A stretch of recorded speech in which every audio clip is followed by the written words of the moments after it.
Hello दोस्तों, नमस्कार। मैं आपका अपना हिमांशु पांडे, हिमांशु जीएस मस्ती पांडे सर में आप सभी का हार्दिक स्वागत, अभिनंदन और तहे दिल से आप सभी का हार्दिक स्वागत करता हूं। दोस्तों, आज आप लोगों के लिए लेकर आया हूं बहुत ही बेहतरीन चैप्टर, पारिस्थितिकीय इकोसिस्टम।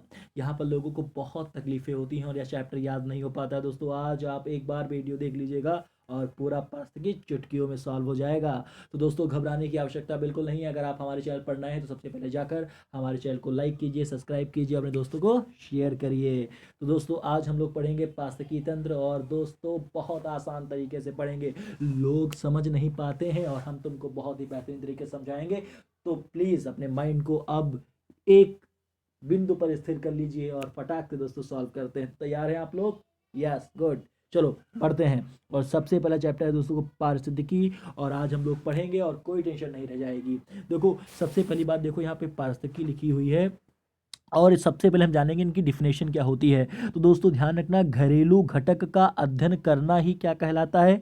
पारिस्थितिकी कहलाता है। अब यहाँ पर एक वर्ड आपको बहुत परेशान करेगा, वो क्या है? घरेलू घटक। क्या है बेटा? घरेलू घटक।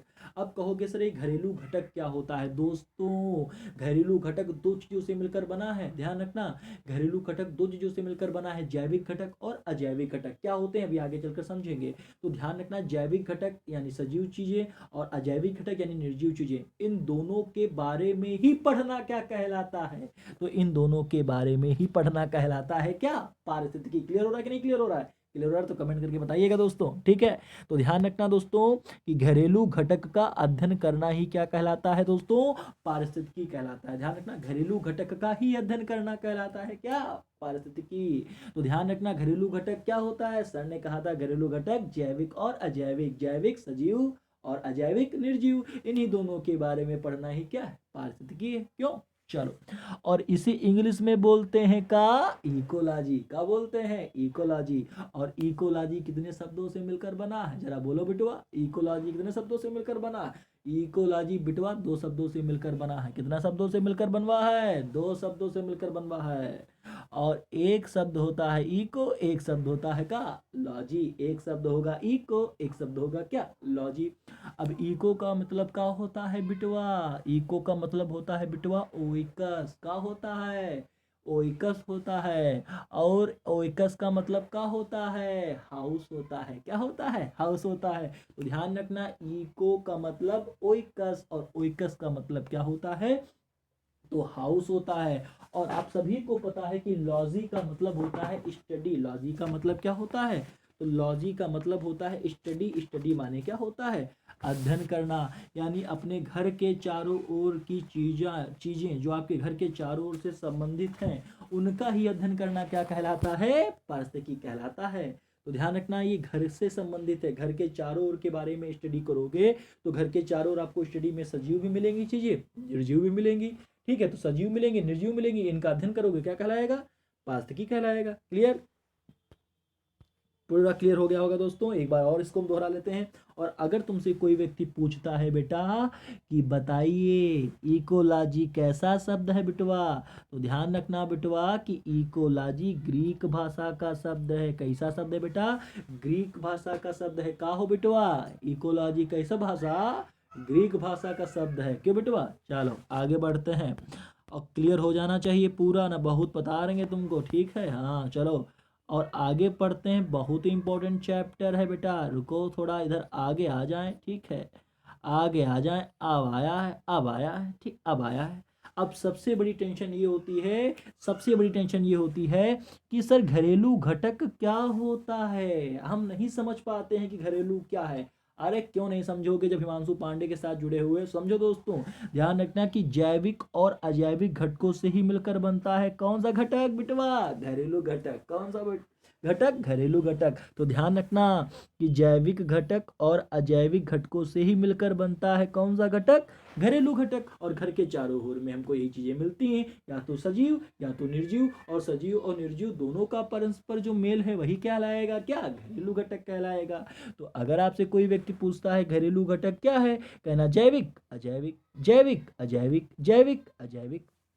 अब यहाँ बात हो रही है दो चीजों की दोस्तों, एक हो रहा है जैविक, एक हो रहा है अजैविक।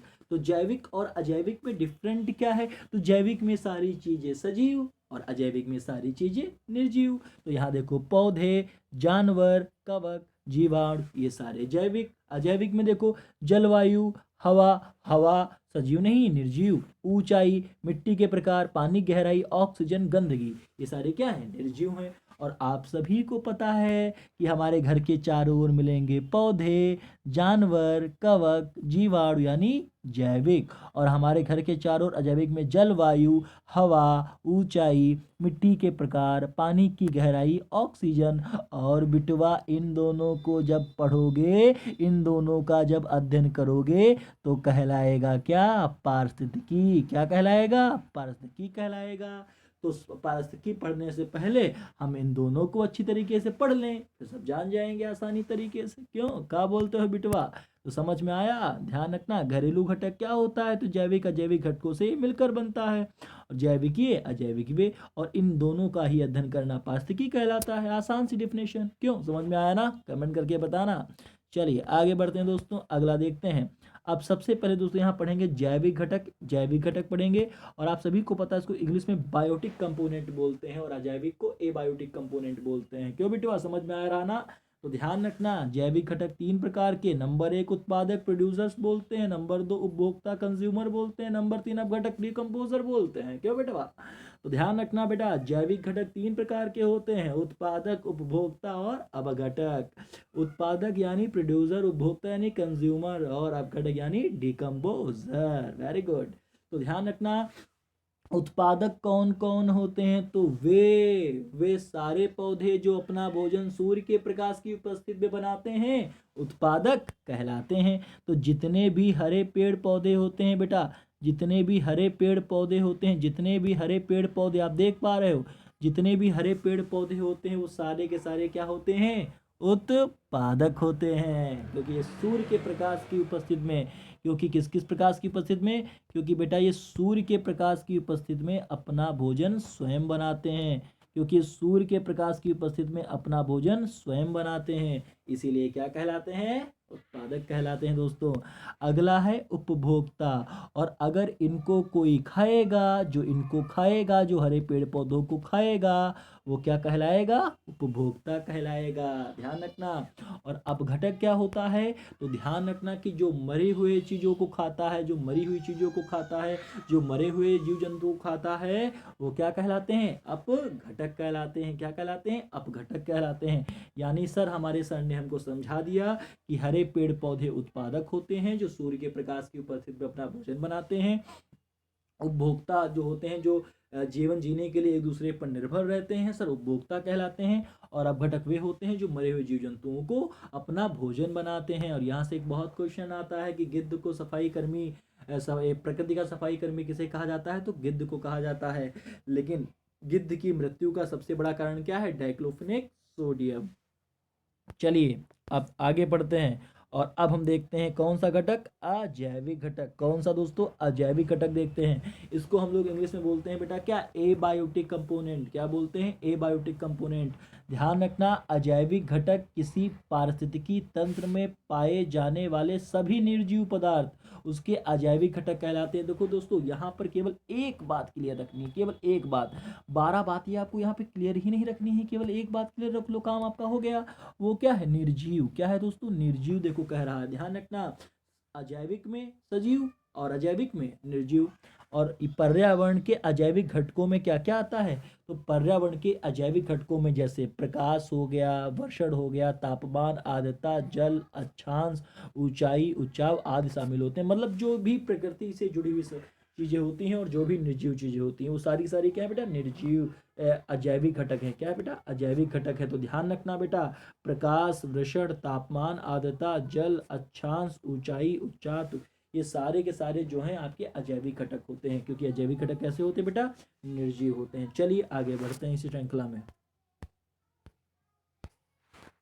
और ये आ गया दोस्तों आप लोगों का ही बेहतरीन चैप्टर। यहाँ से तो बहुत सारे क्वेश्चंस आते हैं, यहाँ पे बहुत इंपॉर्टेंट क्वेश्चन दोस्तों यहाँ से हम लोग पढ़ेंगे। और कैसे आज की सीरीज कैसी लग रही दोस्तों कमेंट करके जरूर बताइएगा। दोस्तों बहुत मेहनत की गई है, जो भाई पीपीटी देख रहे हैं दोस्तों बनाने में बहुत सारी मेहनत की गई है। और पीपीटी हमने ही बनाई है, खुद बनाई है दोस्तों पीपीटी। रात में हमने 12 से 1 बजे तक मैं जगा हूँ, उसके बाद मैंने पीपीटी बनाई है दोस्तों। तो इस मेहनत का दोस्तों सिला मिलना चाहिए, इस मेहनत का दगा नहीं मिलना चाहिए, सिला मिलना चाहिए। तो लाइक शेयर एंड कमेंट, ठीक है। तो चलिए पढ़ते दोस्तों 10% का नियम। ये 10% का नियम क्या है दोस्तों? तो ध्यान रखना कि इस नियम को लिंडमैन ने 1942 में दिया था। ध्यान रखना, अगर आपसे कोई पूछता है कि 10% का नियम किसने दिया, तो 10% का नियम लिंडमैन ने 1942 में दिया था। ना जो सोच रहे हो, ना बाबा ना, ठीक है। ध्यान रखना, इस नियम को किसने दिया था? लिंडमैन ने दिया था 1942 में। उसके बाद में देखो नीचे लिखा है कि इस नियम के अनुसार, दोस्तों आप लोगों को किताबों बड़ी कठिन भाषा में लिखा होता है, समझ में नहीं आता है, चखत्ते पड़ जाते हैं, याद बहुत आती है, रात भर कराते हो, जालिम लोशन लगाते हो, चैन नहीं मिलता है। तो ध्यान रखना, 10% का नियम याद कर लो, काम हो जाएगा, ठीक है। तो ध्यान रखना, इस नियम के अनुसार जब नीचे से ऊपर की ओर, देखो जब नीचे से कहाँ जा रहे हो? ऊपर की ओर। तो इस नियम के अनुसार जब नीचे से ऊपर की ओर जाते हो तो लगातार ऊर्जा में क्या आती है? कमी आती है। ऊर्जा का क्या होता है? ह्रास होता है, ऊर्जा में कमी आती है। ध्यान रखना, यहाँ पे जो पहला है इसके पास 100 था, फिर और ऊपर पहुंचा तो 10% ऊर्जा का ह्रास हुआ, केवल 10 पहुंचा। फिर और ऊपर आया तो 1 बचा, फिर 10% ऊर्जा का ह्रास हुआ। फिर और आया, फिर 1 हुआ तो 0.1 हुआ। फिर गया, फिर 10% का ह्रास हुआ तो 0.01 हो गया। यानी जब लगातार आप ऊपर की ओर जाते रहते हो तो 10% का होता है क्या? लॉस होता है, ठीक है। इस प्रकार ध्यान रखना कि सबसे ज़्यादा ऊर्जा किसके पास होती है? तो सबसे ज़्यादा ऊर्जा प्राइमरी प्रोड्यूसर के पास होती है। ध्यान रखना, सबसे ज़्यादा ऊर्जा प्राइमरी प्रोड्यूसर के पास होती है, और सबसे कम जो सर्वाहारी होते हैं, जो सबसे ऊपर होते हैं, उनके पास सबसे कम एनर्जी होती है। तो बेटा अगर पूछे कि सबसे ज़्यादा एनर्जी किसके पास होती है, तो सबसे ज़्यादा एनर्जी हमेशा प्राइमरी प्रोड्यूसर के पास होती है, और सबसे कम किसके पास? तो जो सर्वाहारी होते हैं उनके पास एनर्जी कैसी होती है? उनके पास एनर्जी सबसे कम होती है। ध्यान रखना, बहुत ही इंपॉर्टेंट चैप्टर है बेटा, बहुत ही इंपॉर्टेंट, बहुत ही इंपॉर्टेंट चैप्टर है, ध्यान रखना, ठीक है। तो इसको आप लोग लगातार याद करते रहिएगा, और बेहतरीन चैप्टर है, बहुत ही इंपॉर्टेंट चैप्टर है, और आप लोगों के पेपर में जरूर पूछा जाएगा यहाँ से, ठीक है। तो ध्यान रखना, चलिए आगे बढ़ते हैं। तो ध्यान रखना कि इस नियम के अनुसार जब हम नीचे से ऊपर की ओर जाते, ऊपर की ओर ऊर्जा का स्थानांतरण होता है तो लगातार ऊर्जा में क्या आती? कमी। क्यों कमी आती? क्योंकि नीचे से जब ऊपर वाला खाएगा तो 10% ऊर्जा का ह्रास हो जाएगा, फिर ऊपर, फिर 10, फिर ऊपर, फिर 10, फिर ऊपर, फिर 10।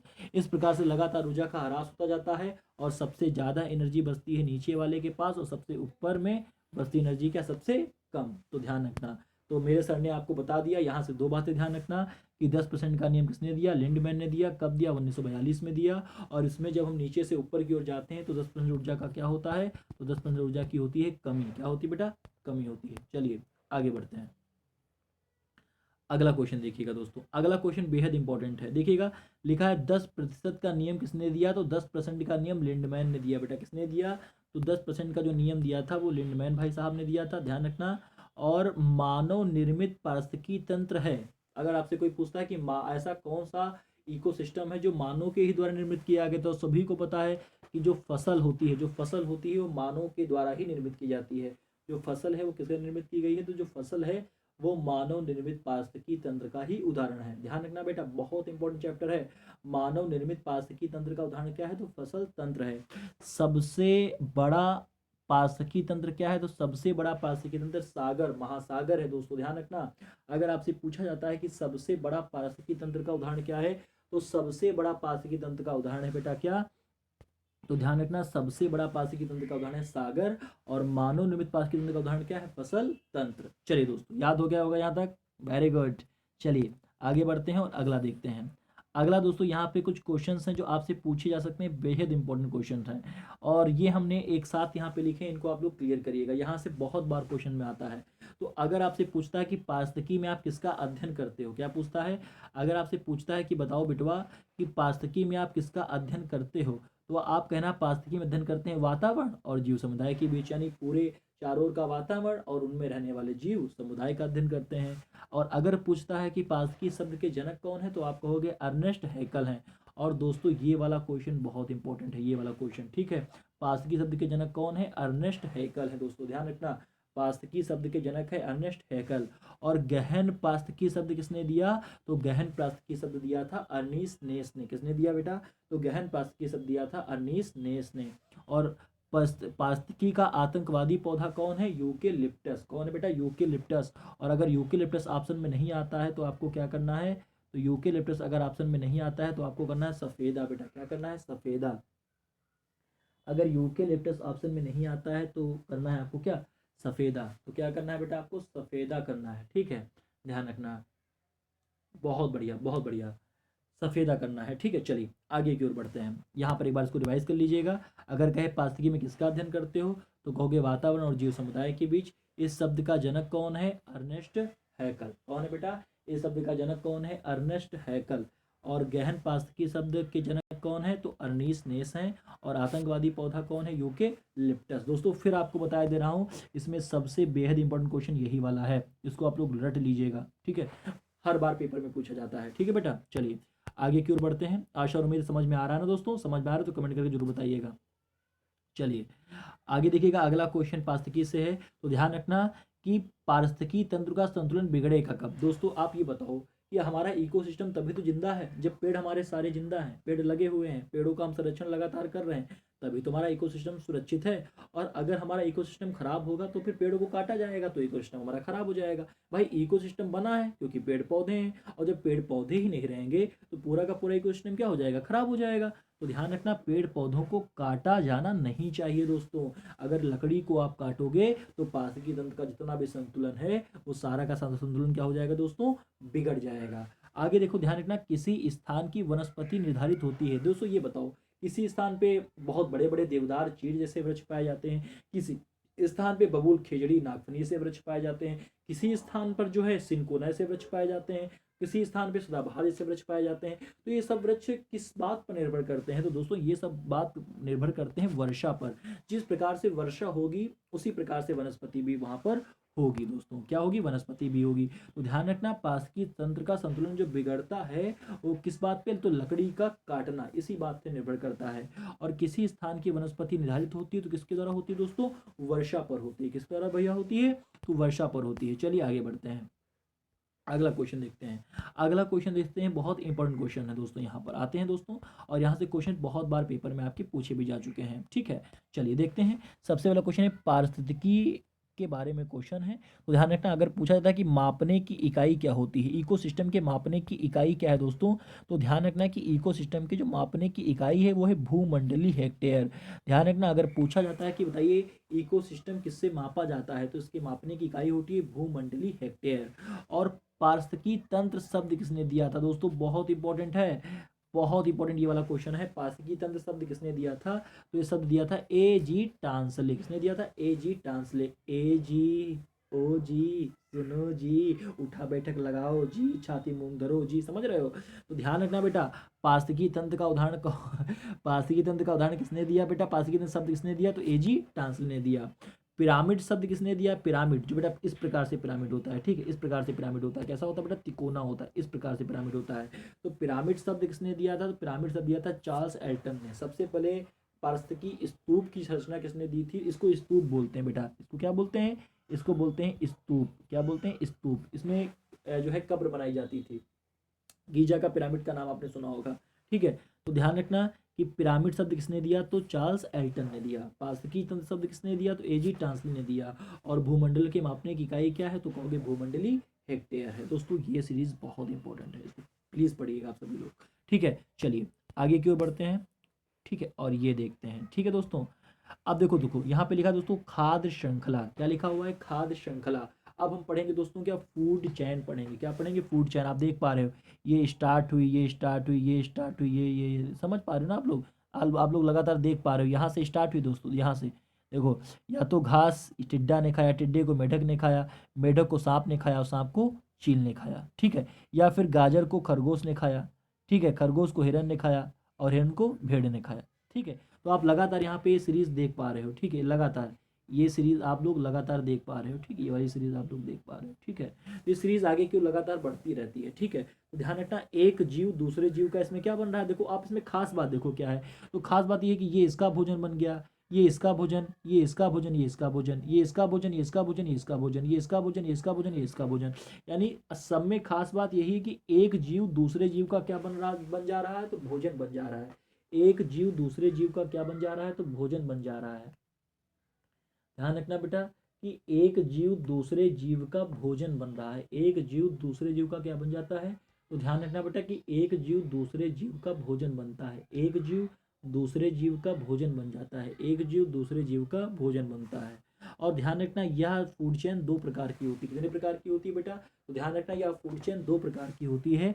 नंबर पहली होती है चारण श्रृंखला और दूसरी होती है अपशिष्ट श्रृंखला। पहली होती है बेटा कौन सी? तो पहली होती है चारण श्रृंखला और दूसरी होती है बेटा कौन सी? तो दूसरी होती है अपशिष्ट श्रृंखला। यानी पहली चारण श्रृंखला होती है और दूसरी अपशिष्ट श्रृंखला होती है। पहली चारण होती है और दूसरी अपशिष्ट। तो पहली चरण होगी और दूसरी कौन सी होगी? अपशिष्ट श्रृंखला होगी। ध्यान रखना है। इसकी खास बात यह है कि एक जीव दूसरे जीव का बनता है भोजन और ये दो प्रकार की होती है, पहली चरण श्रृंखला और दूसरी अपशिष्ट श्रृंखला। और हम आपको बता दें कि यह जो हम आप लोगों के लिए पार्ट लेकर आए थे, यह जो हम लोगों आप लोगों के लिए पार्ट लेकर आए हैं बेटा, ये पार्ट आगे का भी आप लोगों को हम लेकर आएंगे। हम लोग आपको बता दें कि यह जो हम पार्ट लेकर आप लोगों के बीच आए हैं, ये पार्ट आपका कौन सा है? तो ये आपका पार्ट है फर्स्ट। कौन सा पार्ट है? पार्थिकी का पार्ट फर्स्ट है। और अगर आपको पार्थिकी का पार्ट नंबर फर्स्ट बिल्कुल आसानी तरीके से हमारे चित्रों के द्वारा समझ में आ गया है तो प्लीज़ कमेंट करके बताइएगा। अगर आपको बिल्कुल समझ में आ गया तो हम इसका पार्ट 2 नेक्स्ट वाली वीडियोस में आपको बिल्कुल देंगे दोस्तों। तो आप लोग अगर यहाँ तक बिल्कुल समझ गए हैं तो दोस्तों आगे कहते हैं कि सारे संख्या का पिरामिड, ऊर्जा का पिरामिड बहुत आसानी तरीके से समझ लेंगे दोस्तों। तो प्लीज़ लाइक एंड शेयर, आप लोगों का फर्ज इतना बनता है कि आप हमारे वीडियो को लाइक करें, शेयर करें और सब्सक्राइब करें। बाकी आप सारी जिम्मेदारी हम पर छोड़ दें, ठीक है। तो अगर आपको पार्ट फर्स्ट पसंद आया है तो प्लीज़ कमेंट जरूर करके बताइएगा, ठीक है। और ध्यान रखना फिर इसके बाद में हम आपको पार्ट 2 देंगे और फिर सारी वीडियोस आप तक पहुंच जाएंगे, ठीक है। तो जो लोग घर बैठ के तैयारी कर रहे हैं वो लोग घर बैठ के तैयारी कर सकते हैं और जिनको समझ में नहीं आ रहा है वो कमेंट करके बताएं, हम उनकी जिम्मेदारी का जो है पूर्ण जो है निर्वहन करेंगे और पूर्ण तरीके से आपको बताएंगे, ठीक है। तो मिलते हैं एक दूसरी नई वीडियो में, तब तक के लिए धन्यवाद, नमस्कार, शुभ रात्रि, सब बखैर।